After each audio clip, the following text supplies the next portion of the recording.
Samurai Sam is here. Samurai Sam was here first, and Sam has begun the stream by redeeming a tier list. Specifically, he wishes for me to put the 2004 Boston Red Sox, a baseball team you may not have heard of. They don't get very much coverage. They won the World Series, don't you know?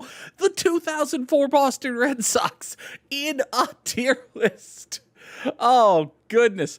We have S, A, B, C, and D, and then we have a special tier, which is reserved for scabs and Nazis. We'll get there. Oh, God. All right, so this is not going to be purely a how good are you at baseball tier list. That would be straight up, right down, that would be easily done. This is going to be a how much do I like you tier list. Because, listen, reasons. Hold on. I had to cough, so I coughed. All right. We have the 2004 Boston Red Sox. They were baseball players. They for the most part, they were not great human beings, but, you know, they were professional baseball players. They won the World Series, don't you know?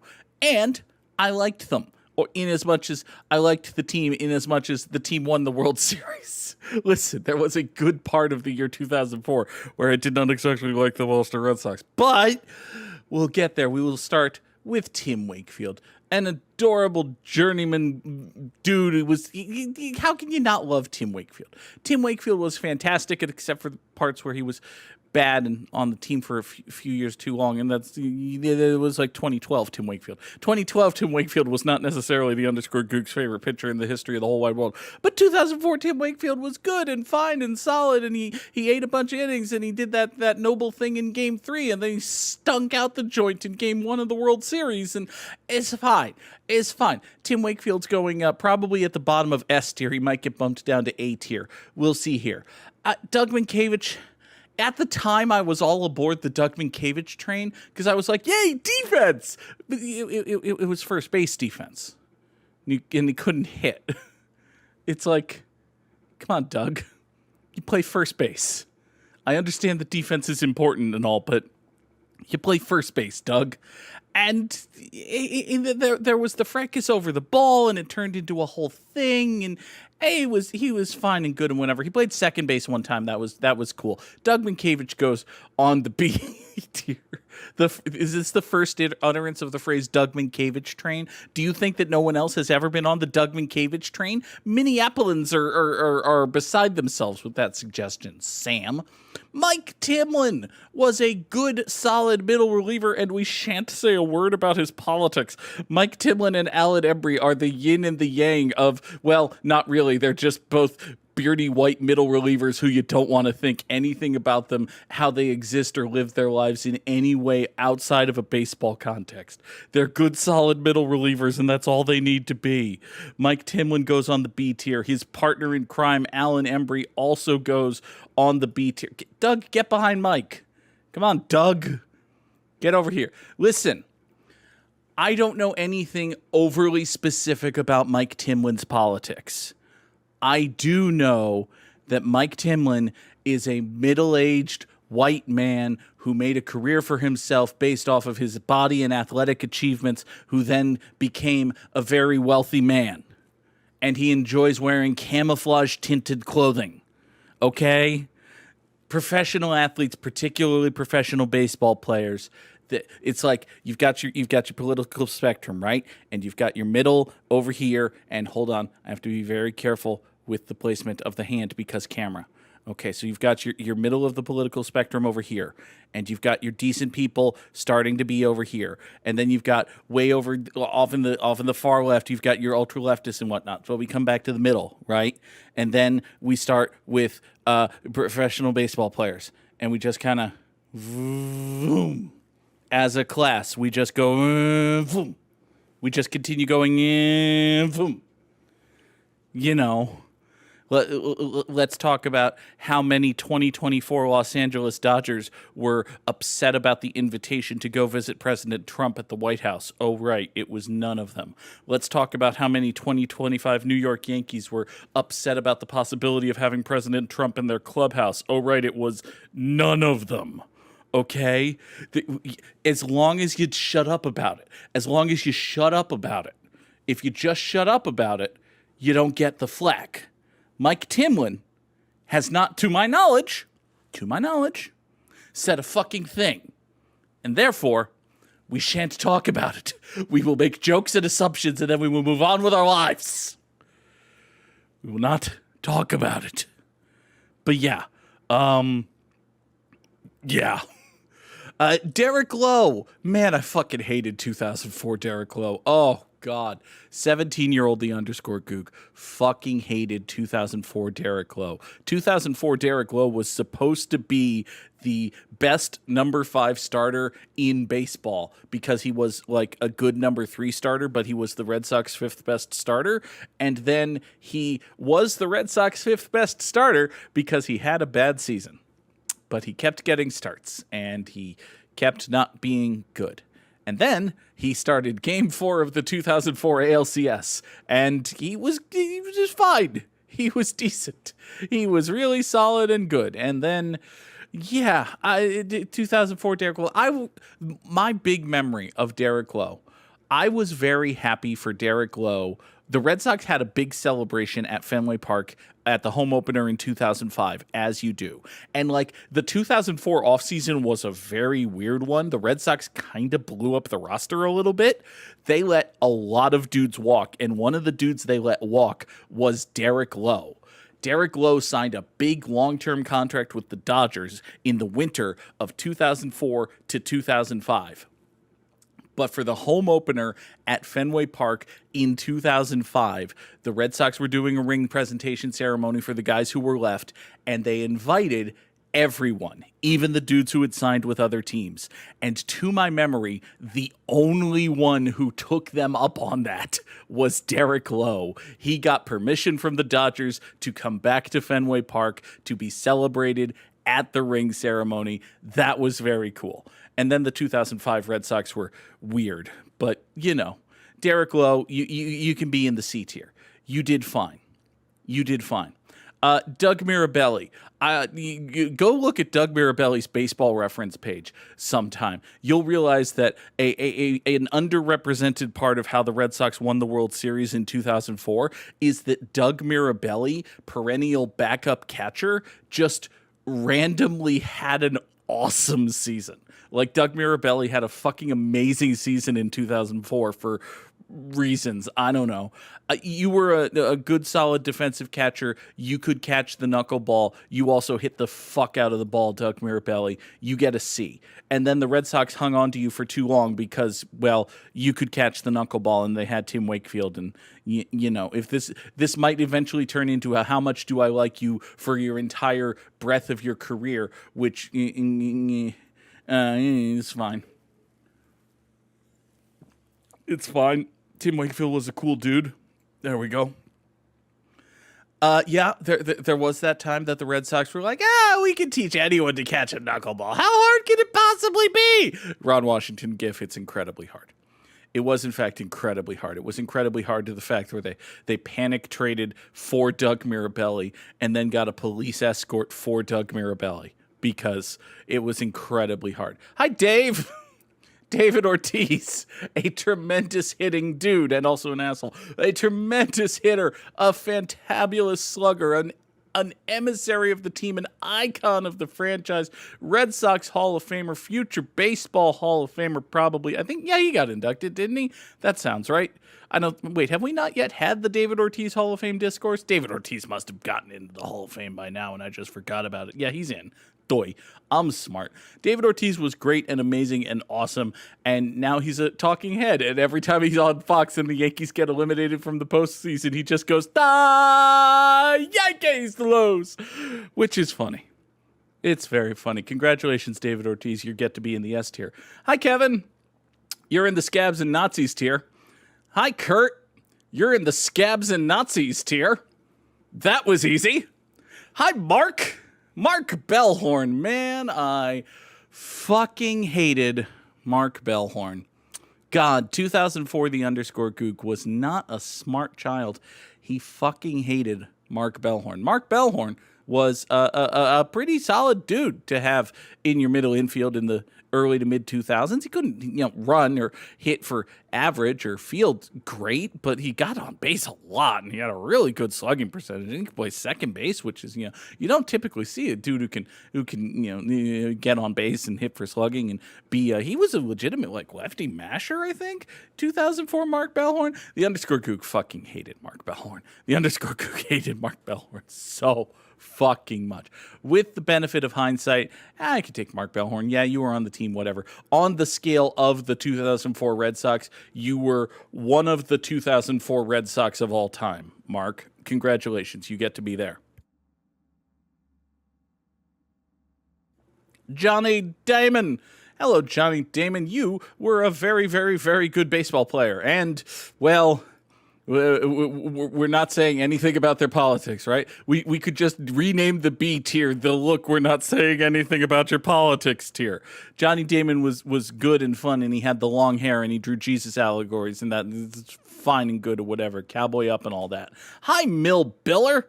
I do enjoy me some Bill Miller. He was a third baseman who could hit really well, and I liked him. And one time he hit like 2 grand slams in a game or something, and it was awesome. And he was a good, fun guy to have on the team.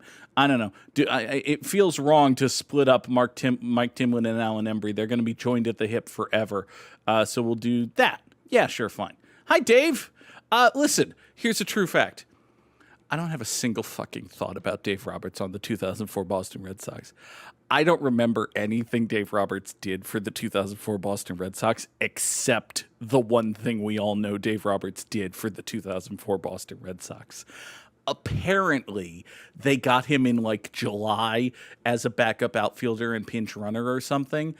I trust that that's true. I don't remember a single fucking thing that Dave Roberts did, and neither do you. Be honest with yourselves. But he did do that one thing. So yeah, sure, fine, Dave. You can be up at the top of C tier. Move over, Derek. It's fine. Hi, Manny. Listen. We've talked a lot about how we're not talking about people's politics. Can we also not talk about people's domestic assault charges? Because, listen, the underscore Gook really, really, really likes Manny Ramirez as a baseball player, and more baseball players should be like Manny Ramirez as baseball players, and fewer people should be like Manny Ramirez as people. So, anyway, Manny Ramirez goes in the A tier, and we're swiftly moving on to Pedro Martinez, the greatest pitcher there ever was. Fuck you. Listen. I am here for rational discussion of talent and eras and all of that shit. Unless you're here to suggest to me that another pitcher is a better pitcher than Pedro Martinez is a pitcher. Pedro Martinez, not 2004 Pedro Martinez. 2004 Pedro Martinez was ever so slightly not quite cooked, but definitely not as good as he used to be. 2004 Pedro Martinez was a very good pitcher. 2000 Pedro Martinez is the greatest fucking pitcher there ever fucking was. And I shall hear nothing to the contrary. Except possibly 2001. I don't remember which one was his absolutely, utterly ridiculous year. I think it was 2000. Point is, it was also 1999. Listen, 1999 Pedro Martinez, also fucking excellent. Did the All-Star game thing, did the playoff thing. Pedro Martinez, fucking amazing pitcher. Goes in the S tier. Hi, Bronson Arroyo. I wasn't a huge fan of you in the time, but, you were a fine, solid, good, arm-heavy, innings-eaty guy, and then we traded you for Willie Mo Pena, and, man, that should have worked, and then it didn't. You went on to have a good, long career for yourself in Cincinnati. Yeah, he was like the sixth starter who got bumped into the rotation when guys got hurt and worked as a long man when guys didn't get hurt and was a middle reliever in the ALCS and got his arm slapped by Alex Rodriguez and had horrible cornrows. The thing I remember about Bronson Arroyo is that he decided to get horrible cornrows for the 2004 playoffs. God, they were terrible. But, he also has a guitar, and he made a good life for himself in Cincinnati. It worked out all right for Bronson Arroyo. I hope he's happy. I also hope we never hear anything about his politics. Listen, I don't know. There's like a 5% chance that he's a crunchy hippie granola type, but there's also a 90% chance that he's a very wealthy, middle-aged white man. So, yeah. Anyway, Bronson Arroyo's going to go in the perfectly cromulent guys to have on your baseball team tier. There. Yeah, you can be below Johnny and above Mike and Allen. There we go. Hi, Kurt. Man, I fucking hated Curtis Liskanek. I really fucking hated Curtis Liskanek. Apparently, at some point, he started going by Kurt Liskanek, which, okay. At the time, he was going by Curtis Liskanek, or perhaps it was being told to people that he was Curtis Liskanek. My point is, he was bad. He was not good, and I didn't like him, and he kept pitching. Like... He threw important innings in the 2004 ALCS, and that's not a choice that I would have made. And I understand that there were multiple extra inning games in the 2004 ALCS, but oh boy, who did we not need 2004 Curtis Liskanek throwing important innings for the Boston Red Sox? And listen, buddy, it's nothing I have against you as a person. It's just that you fucking sucked. So, yeah, you go in the D tier. That's fine. Kevin Youkilis. Kevin Youkilis was a baseball player. He was on the 2004 Red Sox. I liked him a lot. He was a rookie, and he wasn't any good yet, but he could walk, and he could ostensibly play third base. And the thing I remember about 2004 Kevin Youkilis is he hit his first career home run, and they did the empty the dugout, nobody's there thing, but that was the first time I had ever seen it, so I thought it was like this special fancy thing that they were just doing on a whim, and it was the coolest thing in the world to me. So now I remember it, even though it turns out that that's just a thing that baseball players do. But yeah, 2004 Kevin Youkilis, the future, sort of. We'll eventually get to, 2010, 2011, 2012 Kevin Youkilis when they should have traded Kevin Youkilis and kept Adrian Beltre, but they didn't. Instead, you try to have 2011 Kevin Youkilis play third base, which didn't go well. Anyway, hi, Nomar. 2004 Nomar Garciaparra was an awkward elephant in the room for 3 months, and then they traded him, and it was simultaneous, hey, can we talk about how it actually feels good to not have this guy around anymore, but also how could they possibly trade Nomar, but also, hey, it kind of actually feels pretty good to not have this guy around anymore. Yeah... Like, Nomar Garciaparra, I feel bad. You can only feel so bad for Nomar Garciaparra because, listen, here are some facts about Nomar Garciaparra. One, Nomar Garciaparra is in the top, 2% of most athletically gifted humans who have ever walked the earth. Broad blanket statement, factual yet true. Has made himself tens of millions of dollars. Married a very attractive woman who herself was worth tens or hundreds of millions of dollars, and has built a very good life for himself in Los Angeles, California. Okay? There are worse lives to live than the life of Nomar Garciaparra. We should establish that right now. At the same time, Nomar Garciaparra should have been a fucking Hall of Famer. And he wasn't. And that's sad. He was better than Derek Jeter at everything until he started getting hurt. And then he kept getting hurt, and he kept getting hurt, and he kept getting hurt, and he got traded, and he kept getting hurt, and he kept getting hurt, and he kept getting hurt, and he didn't get into the Hall of Fame. And Derek Jeter's a legend, and Nomar Garciaparra is a local Dodgers TV guy. Sad. But hey. Dudes on the 2004 Red Sox, I didn't particularly care for Nomar Garciaparra. It was kind of weird and awkward here. You can be at the bottom of C tier, Nomar. That's fine. Hello, Orlando. We traded Nomar Garciaparra and got you. And listen, we weren't looking to get you so much as we were looking for a guy who can play shortstop in the absence of Nomar Garciaparra, but, it worked. In an alternate universe, we would have traded Nomar and Manny for A-Rod and Maglio Ordonez, and that probably would have gone disastrously. Oh, that would have been a fucking nightmare. But instead, we got Orlando Cabrera, and we were smart enough not to give Orlando Cabrera a big, long contract. So it's like, here's Orlando Cabrera, a certified icon of Red Sox lore, who was here for 2.5 months. Yeah, everyone remembers Orlando Cabrera, who took maybe 120 plate appearances in a Red Sox uniform. So, baseball's weird and funny sometimes.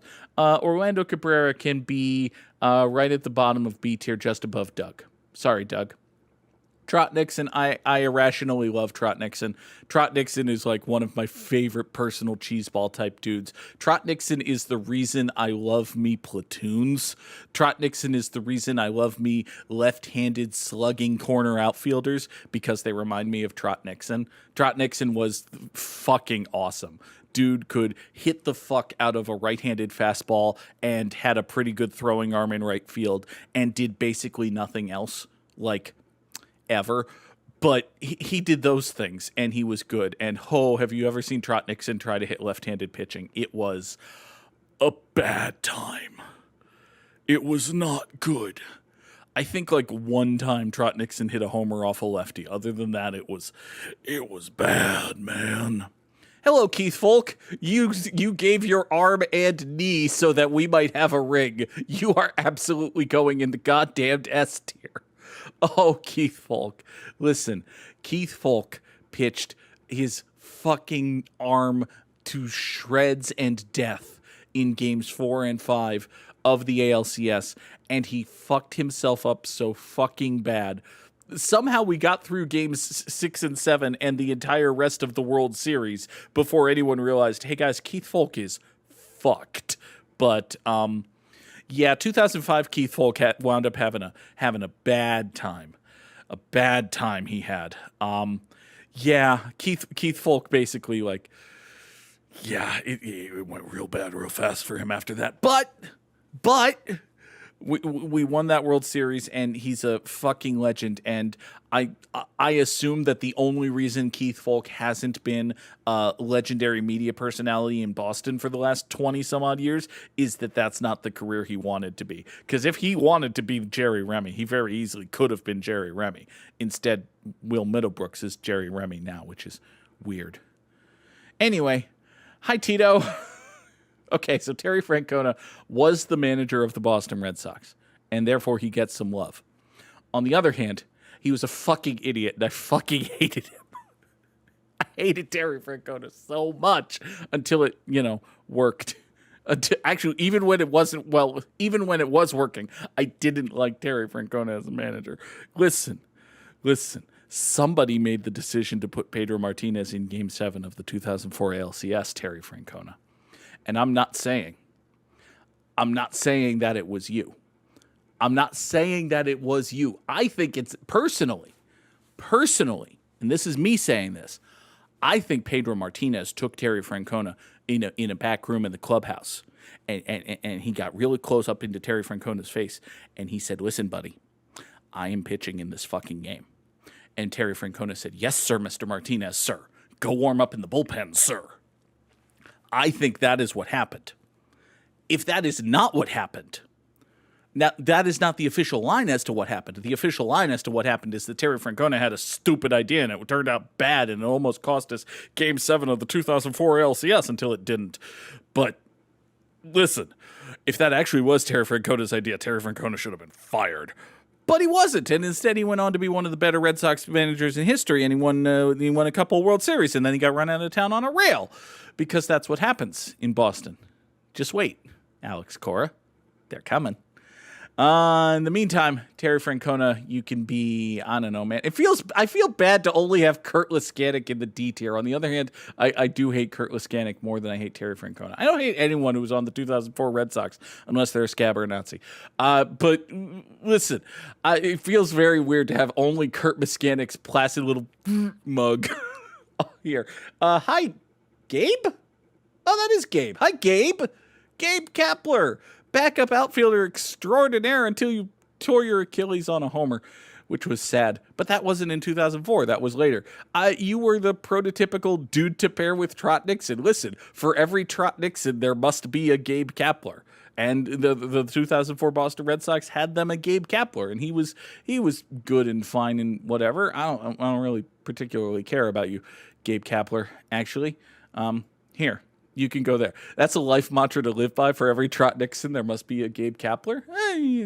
It's probably fine. Hi, Lenny DiNardo? Is that who that is? Hold on. No, that's Mike Myers. Oh my God. God, how could I think Mike Myers was Lenny DiNardo? Oh, you want a guy to put in the D tier. Samurai Sam, who probably made this tier list specifically for me to play here today. You want a guy to put in the D tier. Give me a picture of Lenny DiNardo. I'll put him in the fucking D tier. I hated Lenny DiNardo. Mike Myers was a good, solid left-handed reliever, and he was a fun submarine-y guy. It was cool and fun and good, and I liked him. I liked him a fair bit. And if anyone's gonna break up the Mike Timlin and Alan Embry connection, it's going to be Mike Myers. But instead, he'll be. Actually, yeah, he is going to be. He's going to be the guy between Mike Timlin and Alan Embry. I said they would be joined at the hip forever. Well, in this analogy, Mike Myers is their combined spine or something. I don't know. He's their fused coccyx. No. Anyway, that cracked me up. Mike Myers goes in the middle of B tier, right between Mike Timlin and Alan Embry. Hi, Pokey Reese. Listen, 2004, the underscore Goog, we've mentioned before, fucking hated Mark Bellhorn. He fucking loved Pokey Reese. Pokey Reese was a very good defensive second baseman who was also bad at hitting, and that's important. You need to be able to hit some, but, you know, it's fine. Here, as an ode to the long dead 17-year-old that was the underscore Goog, we'll put Pokey Reese just above Mark Bellhorn. Hello, Ramiro Mendoza. The fuck are you doing on this list, Ramiro Mendoza? God. Is Byung-Hyun Kim going to be on this list later? Ooh. Here. Jason Varitek's our final guy. Jason Varitek's fine. He can be right about there. That's fine and good. Okay, let's name some more guys who were on. Ramiro Mendoza pitched in the 2004 ALCS? Must have been Game 3. Let's name some more guys who were on the 2004 Boston Red Sox until I run out of guys, because this is a fun exercise for me and me alone. Dave McCarty is a high C tier guy. He was on the 2004 Boston Red Sox. Terry Adams is a D tier guy, probably. He's the parallel universe version of Alan Embry. He's also a righty, so this isn't a perfect analogy. But Kurt Laskanik and Terry Adams are the terrible, horrible, no good, very bad alter egos of Mike Timlin and Alan Embry. Mike Timlin and Alan Embry are like the good middle relievers who set up Keith Folk. Kurt Laskanik and Terry Adams are the oh god, we're losing, or the oh god, it's extra innings and we're going to lose, because Kurt Laskanik and Terry Adams were terrible. Terry Adams goes in the D tier. Scott Williamson goes in the C tier. If he had been healthy, he would have been in the S tier because he would have had 70 saves and been the greatest relief pitcher ever. But, you know, every pitcher is Scott Williamson now, and that's a bit of a problem. Who else was on the 2004 Boston Red Sox? I don't know, man. Blanking. Oh, well. Byung-Hyun Kim also goes in the D tier. He did fucking nothing. Is this a tier list? This is a very weird tier list, but I think this is a tier list. This is the tier list. Eventually, I'm going to have to work this green into something else, because it can't be on its own forever. But, you know, that's a problem for future... Fuck! God, I didn't even get to finish my sentence. I'm a genius. I'm a fucking genius. I'm a prognosticator. I'm Googstradamus.